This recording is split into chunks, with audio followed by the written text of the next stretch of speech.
This is going to be the first video in our buyer's guide series on the company. I'm going to briefly go over quick how I look for a new company doing a service that I'm not quite familiar with in my area.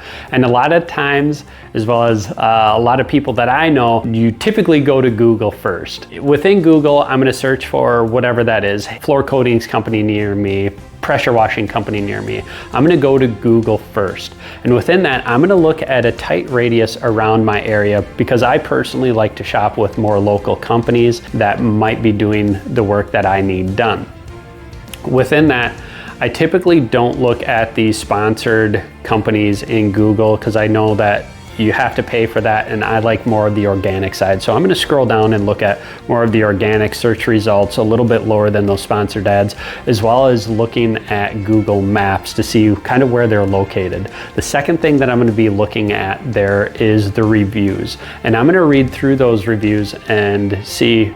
I'm going to read the positive reviews. A couple of things that I'm looking at there is how many stars they have, how many reviews they have, and what kind of quality of reviews are they getting. I'm going to be looking for a few different things there. I do like to read through the negative reviews to see how that company responds. It definitely tells a lot about that company's character and culture on how they respond to some of those negative reviews, whether they use that as an opportunity to grow and change or whether they use that as an opportunity to place blame or point fingers into a situation. It tells you a lot about the company.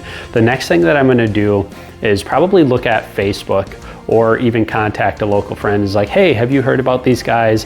What do you hear about them? As well as their social media presence, see what kind of company they are, as well as local buyers groups. Like I've seen it in Rochester, seen it in Chatfield. There's also maybe some groups in your area that you trust for local referrals as well to see what companies are out there. The third thing that I might look at too is reviews through a third party like Angie's List, Thumbtack, Nextdoor is a common one. So those platforms have their own reviews to them typically as well.